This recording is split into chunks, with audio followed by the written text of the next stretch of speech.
Yes. And who he is in comparison to God. It's hard for me to imagine a more powerful point in one's spiritual journey like the one where you come to grips with who God is and who you are in comparison to God. Amen. It is a most humbling experience. It reveals your worthlessness. It reveals your sinfulness. It causes you to feel truly inadequate in the presence of God. It is not unlike the call of Isaiah, where Isaiah sees into heaven and witnesses how they worship in heaven.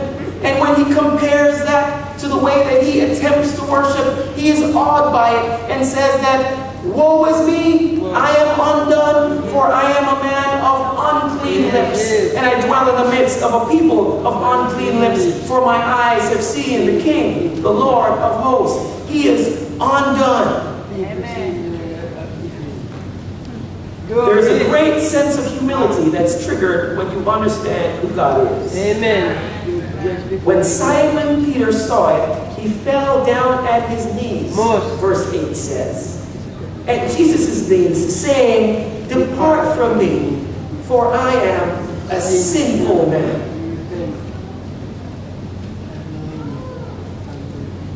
Jesus answers him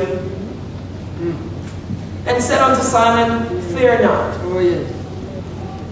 Don't worry, Simon, fear not. Glory. From henceforth, you will catch men. Yes. No worries, Peter. Don't worry about it. Fear not. I know how you feel. Yes. But it is within this frame of mind that I can now use you. Amen. You have rejected everything that is you. Yes. And now I can transition you into the final stage of discipleship. Oh, glory. Fear not, Peter. Fear Now I can make you an active agent for God. not. Amen. The third stage.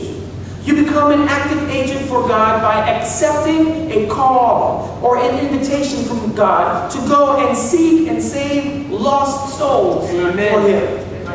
That's the Bible. Peter is humbled, but it's his humility that allows Christ to really use him. Amen. And to me, this is prophetic. Because years after, down the line, Peter will launch out into the deep of cities and countrysides and let down the net of the gospel and enclose miraculous multitudes of saved souls for God. He doesn't know it yet, but this is prophetic. Yes. Verse 11 says, "And when they brought their ships to land, they forsook all and followed him." Little did Peter realize how changed his life would be from the time he thrust it out just a little to the time he would return back to shore.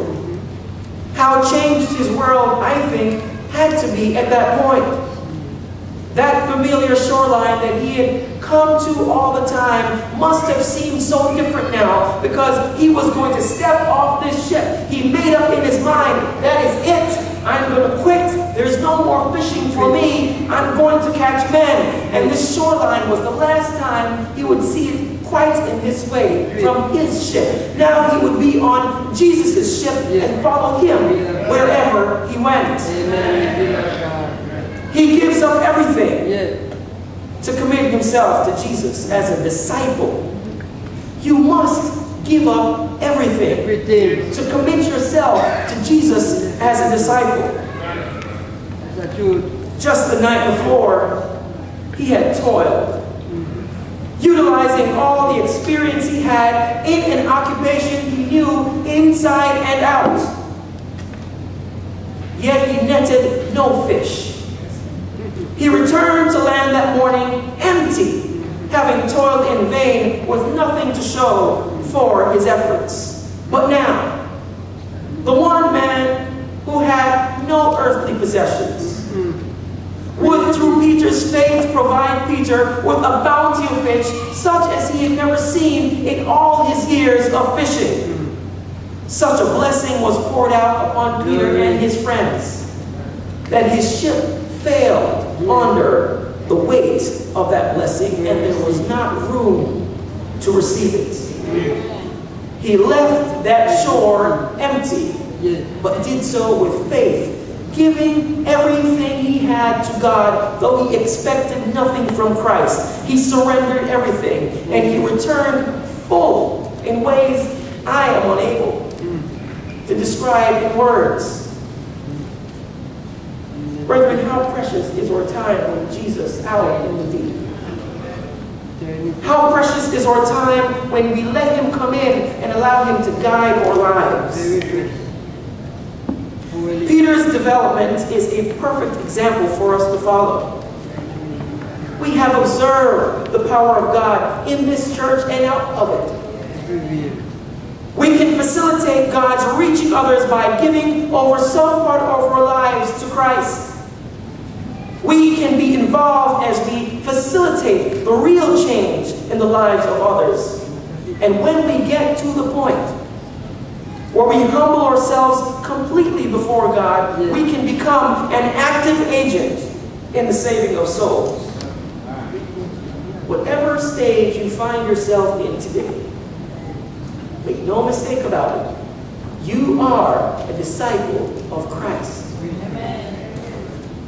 If you're already a member of this church, you cannot improve your membership. You're just simply a member. But if you're a disciple of Christ, you are obligated to continue to progress, to move on, to get better, to live the type of life that Christ wants you to live as his disciple. Jesus expects for you to progress in your discipleship.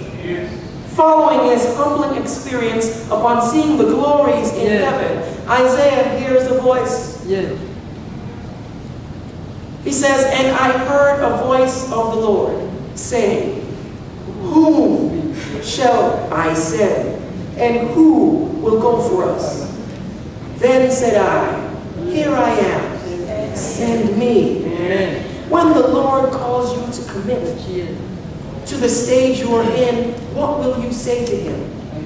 When he asks you to speak to that person on your job, what will you say to him?